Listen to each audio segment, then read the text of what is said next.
One of the subjects most recently added to the SAT is this idea of complex numbers. Now, complex numbers come in handy most especially when you're working with the quadratic equation or the quadratic formula, because sometimes we'll get b squared minus 4ac to be a negative number, and then we have to take the square root of a negative number, which we know we can't do. So how do we do that?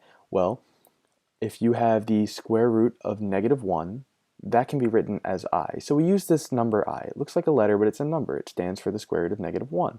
So if we have the square root of negative 3, that's the same as 3 times the square root of negative 1, which is 3i. If we have the square root of negative 12, that's the same as 12 times the square root of negative 1. We get 12i. When solving these problems, there's a couple things to know, but the problems they might ask you might be to respond to one of those quadratic equation or quadratic formula questions in terms of complex numbers. Or it might ask you, what is I cubed? Or what is I cubed plus I to the 7th power?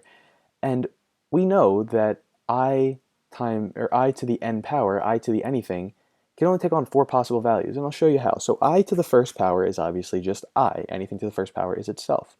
I to the second power, well, we have the square root of negative 1 times the square root of negative 1 is just negative 1. So I squared is negative 1.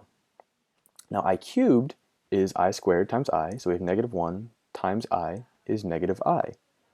And I to the fourth is I cubed times I, so we have negative I times I, which is the square root of negative 1, times the negative square root of negative 1, so we can do the square root of negative 1 times the square root of negative 1 is negative 1. The negative of that is 1. So I to the fourth is 1.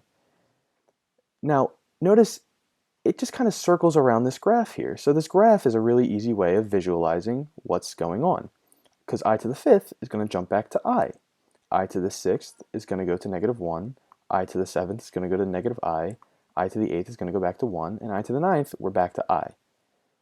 If you write all this out and do the algebra, you'll see why it works, how it works, but essentially what you need to know is I to the n power has to be one of these 4 values. So how do we determine which of these 4 values it is? Well, let's pick a really, really large number, something that looks super complicated. We'll pick 129. 129, I to the 129, how are we supposed to know what that is? Well, it's pretty simple. Divide 129 by 4, and you get a remainder of 1.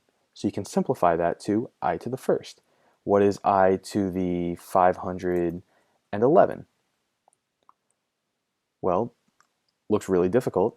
Divide 511 by 4, and you get a remainder of 3. So we can simplify that to I to the third. So if somebody asks you, what is I to the 927, you can say, well, 4 goes into 927 however many times, but there's a remainder of 3.